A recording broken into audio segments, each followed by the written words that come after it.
esperaba a un Mesías en su primera venida. A un Mesías que viniera a salvarlos, que viniera a liberarlos del yugo de los imperios, en este último caso del imperio romano, cuando Cristo viene y revela el misterio de la iglesia, que ya no es solo Israel, sino la iglesia, nosotros, el cuerpo de Cristo. Recordemos en Lucas cuando Jesús se lleva a 500 personas afuera de la ciudad y dice que él comienza a subir a lo alto, no a celulares de lo alto, ya esa es otra historia. Comienza a subir a lo alto y todas esas 500 personas que eran los seguidores más íntimos de Jesús, mirando hacia arriba, eso está en el final del libro de Lucas y al principio del libro de los Hechos. Lucas y Hechos tienen una secuencia.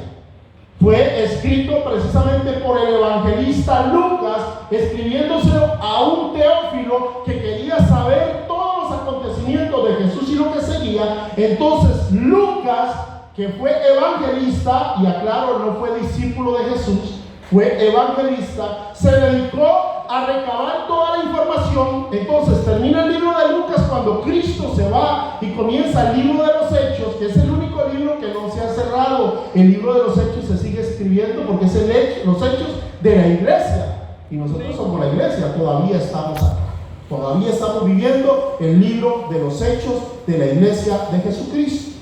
Gloria a Dios. Cuando Jesús se va al cielo, aparecen dos ángeles y les dicen: varones galileos. En otras palabras, varones y mujeres galileos. ¿Por qué dice solo varones? Porque en la cultura judía se refería a los hombres. Por eso la Biblia decía 5,000 hombres sin contar mujeres y niños. Era para crear parámetros, no era porque existía el patriarcado. ¿Amén? Varones galileos, ¿por qué os quedáis mirando al cielo? Este mismo Jesús que fue llevado arriba, así como le veis ir, así volverá por vosotros. Entonces comienza dentro de la iglesia, por medio de estos primeros 500 cristianos, a predicarse que Jesús iba a regresar por segunda vez a la tierra. Y no está equivocada la doctrina, así fue la promesa y así se dijo. Pasa algo. Pablo,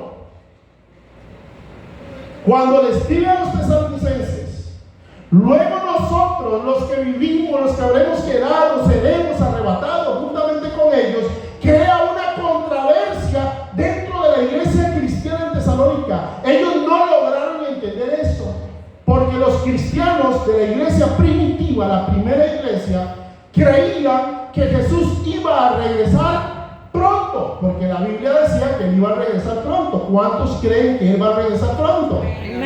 Pero ¿qué es pronto? ¿Ya sonó? Esa es la pregunta. Pronto es en cualquier momento. Entonces, por eso leemos, y quiero hacer toda esta introducción antes de esquematizar todo, porque nosotros leemos que los primeros cristianos vivían en comunidades. Al principio vivían en comunidades y se ayudaban unos a otros. Entonces los que tenían propiedades vendían propiedades y la donaban a los apóstoles para que las dividieran entre todos y así mantenerse vivos, comiendo, felices y contentos hasta el retorno de Jesús. Ellos creían que Él venía pronto. Entonces todos comenzaron a vender las propiedades y se las daban a Pedro, y se las daban a Pedro y a los apóstoles, y ellos lo invertían bien. No se compraban carros del año y casas de lujo, no. Ellos lo repartían entre los pobres. Hasta que aparece un apóstol que es importante, hermanos, como iglesia de Jesucristo que somos, que estudiemos siempre las cartas de Pablo con una atención, porque Dios llamó a Pablo y él dice que como abortivo Jesús se le presentó y lo nombró apóstol de los gentiles. Una de las particularidades, pastor, que tenía que tener un apóstol, y pastor Parra, una de las principales características que tenía que tener un verdadero apóstol de Jesús es que tenía que haber conocido y andado con Jesús durante los 3 años de ministerio de Cristo. Pero Pablo no estuvo.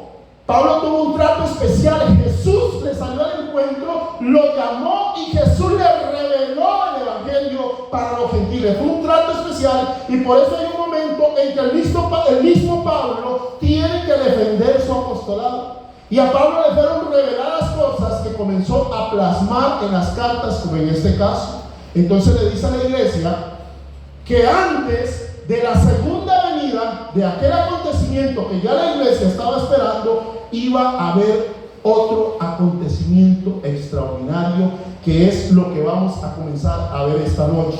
Cuando Pablo se da cuenta de que esa primera carta a los tesalonicenses los confundió, escribe una segunda carta a los tesalonicenses, y aquí es donde vamos a basar esta primera noche la enseñanza sobre arrebatamiento y segunda venida de Cristo.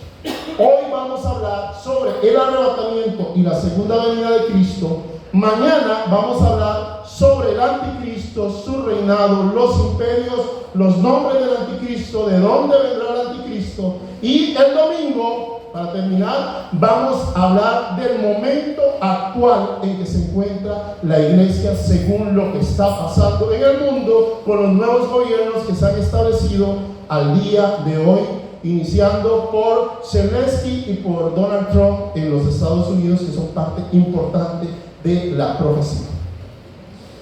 En la segunda carta de Tesalonicenses capítulo 2, esto yo quiero que le pongan mucha atención, por favor pónganlo en pantalla y lo vamos a ir leyendo poco a poco y después lo vamos a ir desmenuzando, porque estas cartas no son escritas para el mundo, porque el mundo, a mí me hace mucha gracia, y me da un celo santo cuando escucho predicadores en la calle predicándole al mundo de estas cosas. Ahí en los parques le gritan a todo el mundo de que Cristo y el arrebatamiento y la segunda venida de Cristo. El mundo no puede entender esto. Alguien que no tiene a Cristo en su corazón y que no tiene al Espíritu Santo no puede entender este misterio. Por eso cuando los evangélicos en Facebook comenzamos a comentar es que Cristo viene pronto y el arrebatamiento y la trompeta y las cornetas, todos se le vienen encima y se burlan. Es normal. Entonces usted ve a todo el mundo discutiendo en redes sociales, y es normal, porque ellos no tienen la revelación que usted debería de tener como cristiano. Amén. Digo debería porque solo usted sabe si entiende el concepto de que la iglesia no está aquí para ser rica, ni para ser millonaria, ni para multiplicar bienes. La iglesia está aquí para congregarnos, alabar al Señor y esperar el día glorioso y la manifestación gloriosa de nuestro gran Dios y Salvador Jesucristo. Así es. Eso es lo que está esperando la iglesia. Dice segundo de Tesalonicenses capítulo 2. Aquí Pablo está aclarando el versículo anterior. Dice: pero con respecto a la venida de nuestro Señor Jesucristo y a nuestra reunión con Él, Él le señala la venida del Señor Jesucristo, porque los cristianos daban por un hecho que Él venía por segunda vez. Pero le dice: y nuestra reunión con Él, os rogamos, hermanos, que no os dejéis mover fácilmente de vuestro modo de pensar, ni os conturbéis ni por espíritu, ni por palabra, ni por carta, como si fuera nuestra, en el sentido de que el día del Señor está cerca. ¿Por qué? Porque los cristianos decían: ya viene, ya viene. ¿Cuántos hemos estado diciendo por años ya viene? Levante la mano. ¿Cuántos han escuchado que el día viene? Así Pablo lo aclara aquí, dice: el día del Señor está cerca. Dice: nadie los engañe en ninguna manera, porque no vendrá sin que antes venga la apostasía y se manifieste el hombre de pecado e hijo de perdición, el cual se opone y se levanta contra todo lo que se llama Dios o es objeto de culto, tanto que se sienta en el templo de Dios haciéndose pasar por Dios. Y Pablo aquí le recuerda la primera carta: ¿no os acordáis que cuando yo todavía estaba con vosotros os decía esto? Y ahora vosotros sabéis lo que lo detiene, a fin que a su debido tiempo Él se manifieste, porque ya está en acción el misterio de la iniquidad, solo que hay quien al presente lo detiene, hasta que Él a su vez se ha quitado del medio. Y entonces se manifestará aquel inicuo al cual el Señor matará con el espíritu de su boca y destruirá con el resplandor de su venida. Vamos a detenernos ahí porque del inicuo vamos a hablar mañana. ¿Sí? Vamos a entrar en materia. Pablo habla de que en el acontecimiento de la segunda venida de Cristo iba a haber un preacontecimiento. La segunda venida de Cristo se compone de dos etapas. Una que se le llama el arrebatamiento de la iglesia, que por años se le llamó el rapto de la iglesia. Entonces aparecieron los grandes teólogos de los testigos de Jehová, los teólogos de la iglesia católica, refutando que la palabra rapto no aparece en la Biblia. Y efectivamente la palabra rapto no aparece en la Biblia, aparece la palabra arpazo. Ahorita vamos a explicar qué es la palabra arpazo, y cuando se refiere a la segunda venida de Cristo se habla de la parousia. Son las palabras originales por las cuales se define arrebatamiento y segunda venida de Cristo. Hay tres cosas que tenían que cumplirse antes de que el anticristo apareciera en la tierra. Y lo dice este capítulo que acabamos de leer y lo vamos a desmenuzar. Dice Tesalonicenses capítulo 2, porque dice: pero con respecto a la venida de nuestro Señor Jesucristo y a nuestra reunión con Él, os rogamos, hermanos, que no se dejen mover fácilmente de vuestro modo de pensar, ni os conturbéis, ni por espíritu, ni por palabra, ni por carta. Les voy a explicar esto: ni por espíritu, ni por palabra, ni por carta. ¿Por qué por espíritu? Porque Pablo sabía que antes de que Cristo apareciera por la iglesia en el arrebatamiento, iban a aparecer espíritus engañadores engañando a la iglesia. Vuelvo y repito, esto que estamos hablando se desarrolla en el plano meramente iglesia. Espíritus engañadores que van a engañar a los cristianos para hacerlos creer dos cosas: o que Cristo no viene, o que faltan muchos años para que Cristo venga. Y espíritus engañadores, ¿por qué? Porque comienzan a predicar doctrinas y falsas doctrinas que provienen del mismo infierno para engañar a la iglesia. Por eso dice: no os conturbéis ni por palabra, por predicadores que van a venir hablando sus propias concupiscencias, ni por espíritus, ni por cartas. Pablo entendía que en nuestros tiempos iba a aparecer literatura que iba a confundir al pueblo de Dios. Bueno. ¿Cuántos tienen más de 40 años de ser cristianos? Levanten la mano. Ok, ya tengo dos. Ustedes me van a corregir si yo digo una mentira a partir de ya. Allá levantó la hermana pastora también. Antes del año 2000, para los millennials, ponga atención, mi niña. Antes del año 2000, en todas las iglesias, en su mayoría, no había, por lo menos una vez al mes, donde no se predicara que Cristo venía pronto por su iglesia. Porque ese era el fin de la iglesia: esperar que Cristo viniera por su iglesia. Es más, muchos fueron muy aventureros y comenzaron a predicar que Cristo venía en el año 2000 o antes del año 2000, un poquito después del año 2000. Pero estaban convencidos, había un convencimiento en la iglesia de que Cristo venía por su iglesia. Y todos los mensajes, y toda la doctrina, y todo lo que se decía giraba en torno de que Cristo pronto venía por su iglesia. Cuando llegó el año 2000 y fue las 12 de la noche y nos dieron la 1 y las 2, y esa canción de ese ministro, y las 3, y no vino Cristo, y fue el 2001 y fue el 2002 y fue el 2003 y no vino Cristo, algo pasó en la predicación de la iglesia de la tierra. Los mensajes comenzaron a cambiar. Les dio temor y alguna pena porque el mundo se burlaba. ¿A dónde está la promesa? Dice la palabra. ¿Dónde está la promesa? La Biblia decía que así iba a pasar. Entonces comenzaron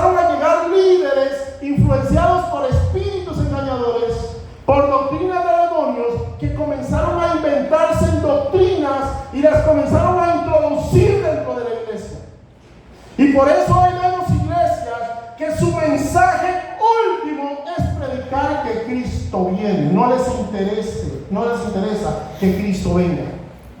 ¿Por qué? Porque comenzaron a predicar de que el reino de Dios es aquí y ahora, en este momento, y que como Dios es rey y usted es príncipe, entonces usted tiene derecho a toda la riqueza del reino. Entonces comenzaron a cantar, perdónenme la expresión, hermanos, baboseadas como arrebato todo lo que es mío. Y comenzaron a pensar que las riquezas les pertenecen y que Dios los tiene en la tierra para ser ricos, prósperos, bendecidos y en victoria. Y que los cristianos, esto se comenzó a predicar, ustedes me corrigen, que el que era pobre es porque Dios no estaba con él, o porque tenía un pecado, o porque no era salvo. Cierto. Dios tenía que prosperarte. Si no te prosperaba, entonces usted está condenado.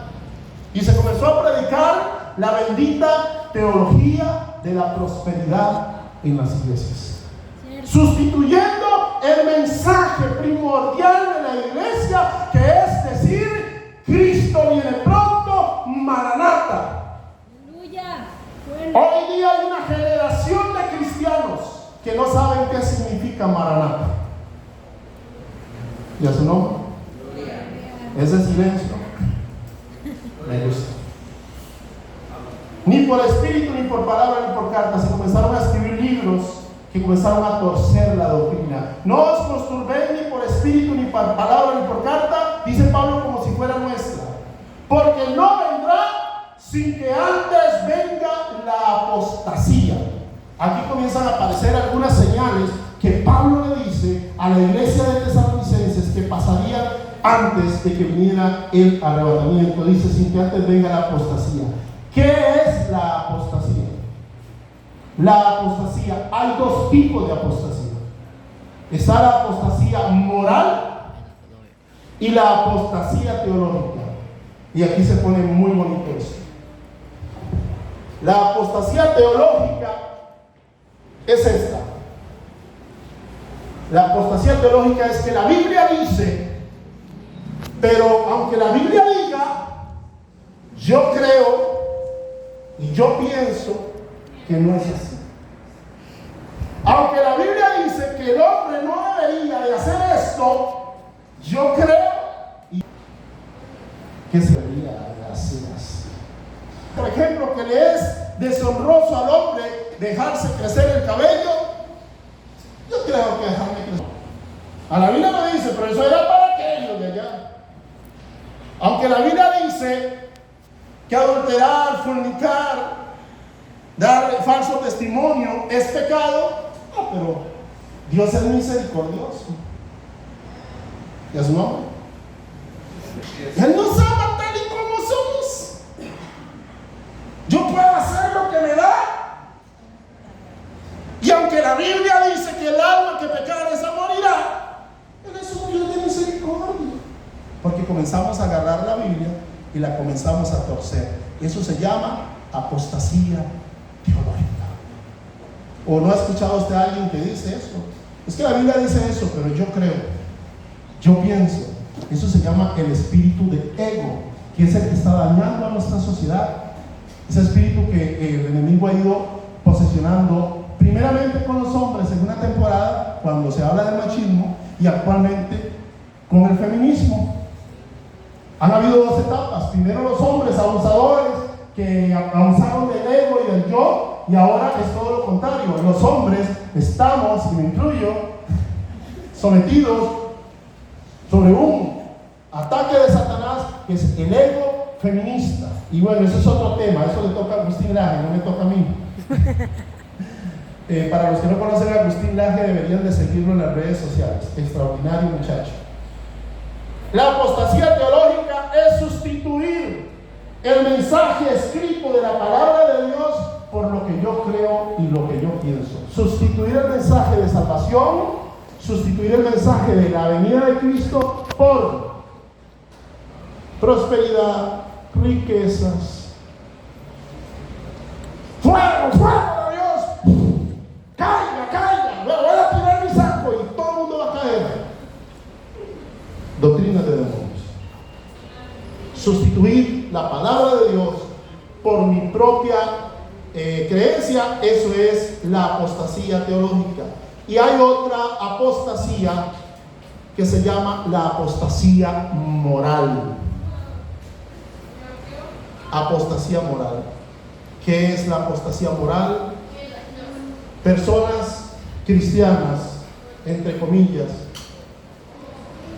que están viviendo una doble vida, que están en pecado sirviendo en las iglesias, personas que cuando el pastor los ve, el Agnus Dei les suena por todos lados, ¿verdad? Pero cuando no los ve ningún líder de la iglesia, cuando no los está viendo el pastor, son otra persona. Aunque algunos le llaman hipócritas, fariseos, eso se llama apostasía moral. Ok, punto 1 que dice este libro de Tesalonicenses, que se tenía que cumplir antes de que el anticristo aparezca, la apostasía. Con lo que he dicho, ¿se ha cumplido la apostasía dentro de la iglesia? ¿Sí o no? Sí. Sí.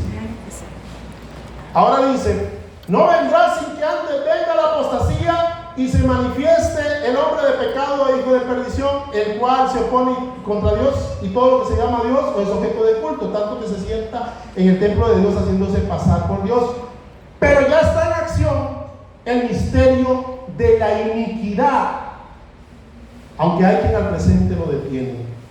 El misterio de la iniquidad dentro de la iglesia. Versículo 4. Versículo 4. Apostasía y misterio de la iniquidad. ¿Qué es el misterio de la iniquidad?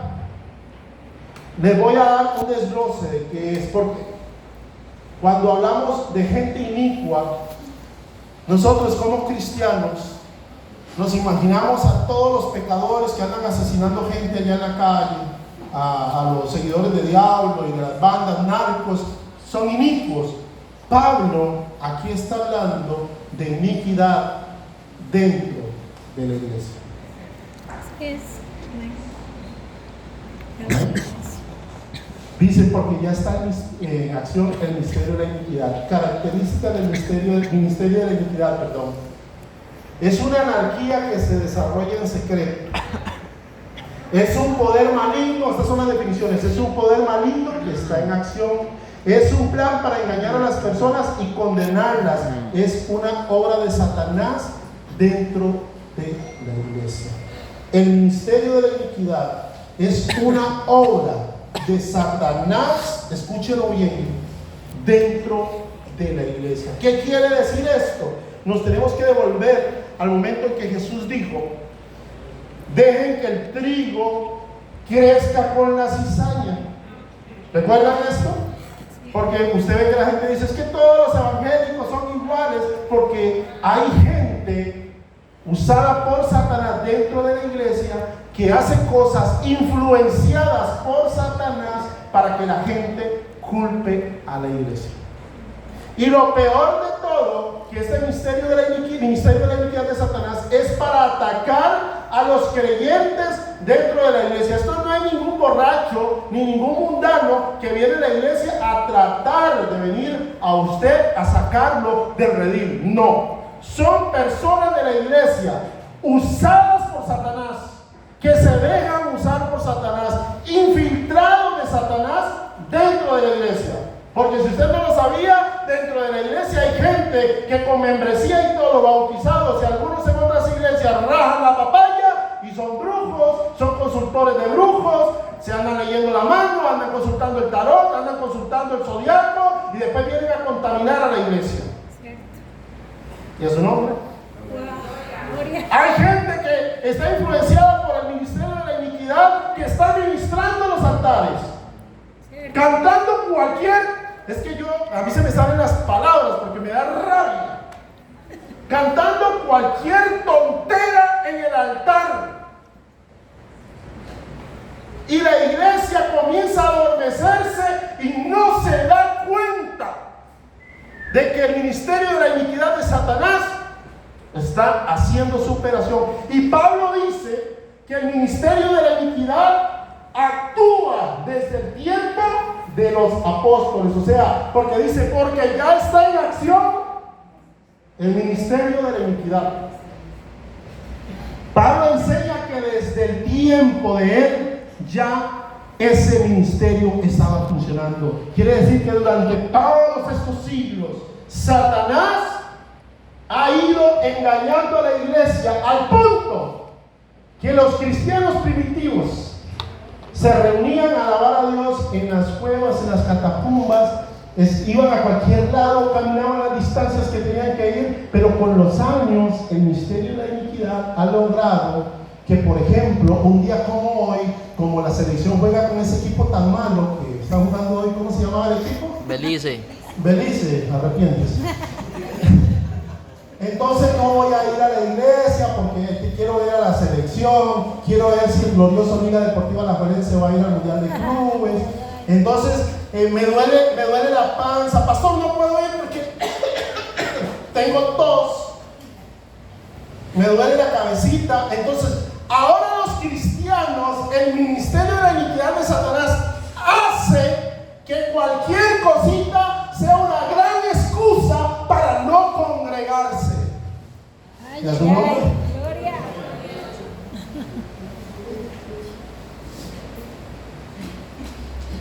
Los cristianos murieron. ¿O de dónde creen que salió aquella canción que decía, he decidido seguir a Cristo? La hemos cantado, ¿verdad? ¿Usted sabe cómo se escribió esa canción? ¿Quién le cantó la primera vez? ¿Sí sabe la historia? Un cristiano que estaba a punto de ser asesinado, que lo iban a asesinar allá los musulmanes, que es un tema que vamos a atacar el domingo. Lo iban a matar por no ser cristiano, por no ser musulmán, sino abrazar la fe cristiana, y le dijeron, retráctese. He decidido seguir a Cristo. Cristianos en catacumbas siendo quemados. Señor mi Dios, al contemplar los cielos, estaban muriendo, siendo quemados, despellejados, y cantaban canciones. Y ahora, hermanos, me duele la cabeza y ya yo no quiero ir a la iglesia. Es que solo chismes, solo cuentos, solo enredos, nada me gusta. Pastor, la hermana me torció el ojo. Ministerio de la iniquidad dentro de la iglesia, porque ya está en acción el ministerio de la iniquidad. Solo que hay quien al presente lo detiene, dice Pablo, hasta que él a su vez sea quitado de en medio. El ministerio de la iniquidad está haciendo estragos actualmente dentro de la iglesia.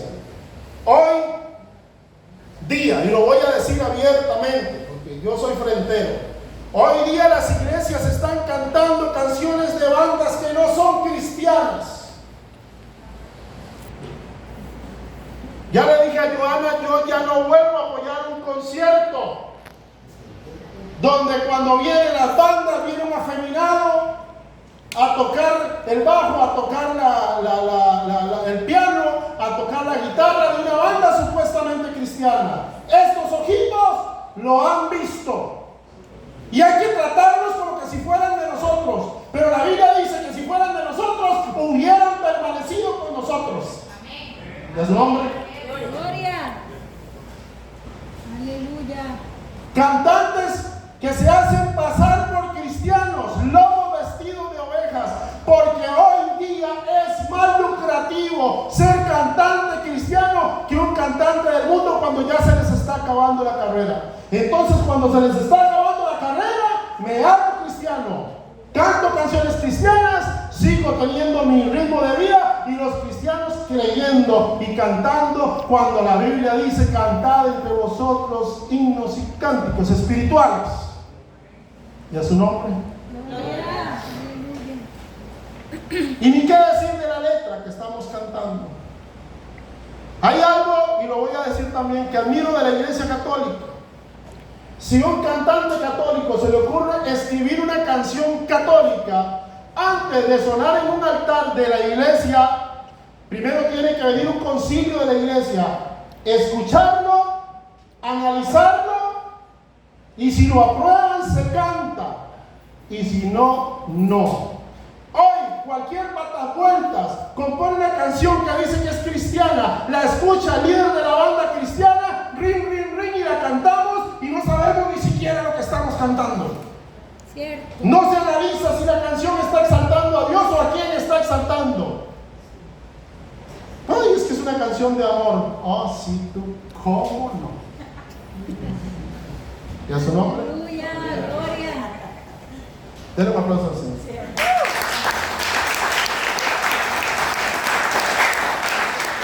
Y voy a ir avanzando más rápido porque ya son las 8:09 y el pastor dice que él se va ahorita.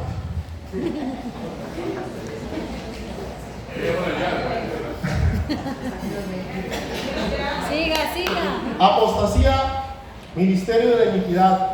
Tres cosas que tenían que manifestarse antes de que el anticristo apareciera. Y por eso quiero llegar acá rápido, porque la otra cosa o punto que dejó Pablo ahí en ese capítulo, que dice que tiene que manifestarse antes de que el anticristo aparezca, es nada más y nada menos que el arrebatamiento de la iglesia. Ahora vamos a volver a leer ese capítulo, pero lo vamos a leer después de haber escuchado todo esto que he dicho, pidiéndole a Dios hablar su palabra. Lo vamos a volver a leer y vamos a llegar a ese punto y vamos a hablar del arrebatamiento de la iglesia. Dice: pero con respecto, volvemos a leer a la venida, volvemos a leer, pero con respecto a la venida de nuestro Señor Jesucristo y a nuestra reunión con Él, os rogamos, hermanos, vuélvalo a leer con la nueva óptica, que no os dejéis mover fácilmente de vuestro modo de pensar, ni os conturbéis, ni por espíritu, ni por palabra, ni por carta, como si fuera cristiana, como si fuera nuestra, en el sentido de que el día del Señor está cerca. Nadie os engañe en ninguna manera, porque no vendrá sin que antes venga la apostasía y se manifieste el hombre de pecado e hijo de perdición, el cual se opone y se levanta contra todo lo que se llama Dios o es objeto de culto, tanto que se sienta en el templo de Dios haciéndose pasar por Dios. ¿No os acordáis que cuando yo estaba todavía con vosotros os decía esto? Y ahora vosotros sabéis lo que lo detiene, hasta que a su debido tiempo se manifieste, porque ya está en acción el misterio de la iniquidad. Por eso puse el misterio de la iniquidad primero, porque Pablo dice ya está en acción, y lo que acabamos de leer en el capítulo 7, el versículo 6, es el tercer acontecimiento. Y ahora vosotros sabéis lo que lo detiene, a fin que a su debido tiempo se manifieste, porque ya está en acción el misterio de la iniquidad, solo que hay quien al presente lo detiene, hasta que él a su vez sea quitado de en medio, hasta que él a su vez sea quitado de en medio. Pablo aquí está hablando de él. Vamos a ver quién es ese artículo que está diciendo Pablo ayer. ¿Quién es él? Se ha quitado de en medio. A ver, es fácil. Cristo es la cabeza, ¿cierto? Y la iglesia es Su cuerpo. y la iglesia es Su cuerpo. hasta que el cuerpo de Cristo sea quitado de en medio. Lo que está deteniendo la manifestación del anticristo, la manifestación, no que ya no esté en la tierra, es que la iglesia no ha sido arrebatada todavía. Aleluya. Por eso Jesús, siendo el profeta extraordinario que era, y habiendo dicho todas estas cosas que hemos hablado, la Biblia dice: vosotros sois la sal de la tierra. La iglesia juega un papel importante en la tierra. Satanás, su bestia, su anticristo, y eso lo vamos a ver mañana, todos los nombres del anticristo, no puede manifestarse, no puede entrar en acción al 100% mientras la iglesia no sea arrebatada. Y nos vamos a devolver al primer capítulo que leímos, porque el Señor mismo todos los cristianos debemos de conocer esto y entenderlo. Ahora sí, ya pasamos a la segunda carta de Pablo. Ya entendemos que Pablo le dice a la iglesia que sí hay una segunda venida de Cristo, pero que antes hay un acontecimiento para la iglesia, para nosotros, el arpazo. Pero el Señor mismo, ¿Qué versículo? perdón, primera de Tesalonicenses capítulo 4, 16 y 17. Pero el Señor mismo, con voz de mando y con voz de arcángel. Aquí los testigos de Jehová tienen un problema. Dicen que Jesús es un arcángel y que no es Dios, porque aquí dice, porque el Señor mismo con voz de mando y con voz de arcángel. Pero la siguiente frase también les tira abajo su pobre argumento. Y con trompeta de Dios. Solo Dios puede tener la trompeta de Dios. Dice que tiene la voz de un arcángel. Él usa la voz que quiera. Sí es, Y con trompeta de Dios descenderá del cielo. Y los muertos en Cristo resucitarán primero. Amén. Luego nosotros, los que habremos quedado, seremos arrebatados juntamente con ellos para recibir al Señor en el aire, y así estaremos por Él, por siempre con Él. ¿Cuánto dan gloria a Dios por eso?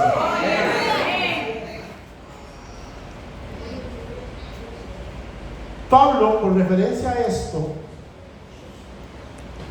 le dice a los cristianos, cuando un familiar de nosotros muere, y esto por eso es importante, la doctrina de arrebatamiento y segunda venida de Cristo, que la iglesia la tenga presente, les va a ayudar a entender otras cosas. ¿Por qué? Vamos a ver. Murió un cristiano y murió alguien que no era cristiano. Cuando muere alguien en el mundo, la gente llora desconsoladamente, amargamente. Hay un desconsuelo total. Y aunque en el Facebook ponen "muera alto Stanley", o le ponen la foto del madero ese y ponen "otro ángel nos cuida desde el cielo", hay un dolor profundo, difícil de llenar en el corazón de alguien que muere sin Cristo. Pero cuando muere alguien con Cristo, Pablo dice: no queremos que ignoréis acerca de los que duermen. Escuche esto, porque esto es para la iglesia, esto no es para el mundo. Esto usted no se lo puede decir a alguien del mundo, porque él no lo va a entender. No queremos que ignoréis acerca de los que duermen, porque si creemos que Jesús murió y resucitó, así también Dios traerá con Él a los que durmieron en Él. Hay una esperanza para nosotros los cristianos que se nos han muerto familiares. Yo sé que a mi mamá y a mi papá yo los voy a ver cuando Cristo vuelva por su iglesia. Yo no sé qué familiar suyo muerto en Cristo, pero hay una esperanza. Usted los va a volver a ver. Dice la Biblia que ellos resucitan primero, simultáneamente, de inmediatamente seremos arrebatados juntamente con ellos. Y esto es importante ponerle atención, para recibir al Señor en el aire. Por eso es que tenemos que entender que el arrebatamiento y la segunda venida de Cristo son dos eventos completamente diferentes. ¿Por qué? El arrebatamiento es el momento en que Cristo viene por su iglesia. Y con respecto a la segunda venida de Cristo, la segunda venida de Cristo es cuando Cristo viene con su iglesia. Y a su nombre. Gloria a Dios.